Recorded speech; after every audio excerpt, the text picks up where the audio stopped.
নারী সংস্কার কমিশন নিয়ে একটি আলোচনা, বিশেষ করে ইসলামী দলগুলো তারা পুরো সংস্কার কমিশনই বাতিল চায়। অন্যান্য কমিশনের ক্ষেত্রে হয়তো মতের অমিল হলে সেই মতটি দ্বিমত করছে, কিন্তু ইসলামী দলগুলো একেবারে কমিশনই বাতিল চাইছে। আপনাদের অবস্থানকে একটু ছোট করে জানতে চাই।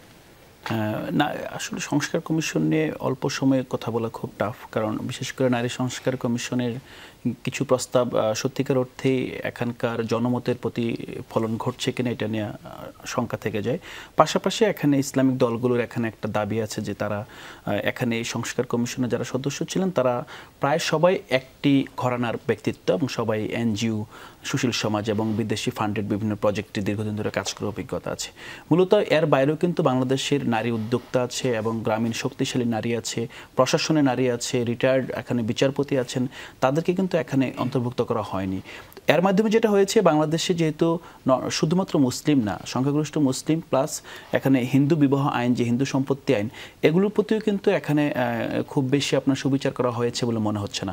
যদিও এটা ভিতরে ঢুকলে এটা বিতর্কের অবকাশ আছে অনেকগুলো ব্যাপারেই, বাট আমার মনে হয় এখানে যে রিলিজিয়াস গোষ্ঠীগুলো, বিশেষ করে মুসলিম পারিবারিক আইন 1963 দ্বারা মুসলিম যে বিবাহ এবং সম্পদ বন্টনের যে ধারাগুলো এখানে আছে, হিন্দুদের জন্য কিন্তু এখন পর্যন্ত তেমন কোনো আপনার আইন হয় নাই। তো এই জায়গায় কিন্তু হিন্দুরা মূলত কাস্টমসের মাধ্যমেই, তাদের যে প্রচলিত প্রথা আছে তাদের মাধ্যমে এখন পর্যন্ত তাদের সম্পত্তি বন্টন, তাদের বিবাহ রেজিস্টার্ডের আপনার প্রথাই আসছে বা জাস্ট কয়েক বছর আগে মাত্র।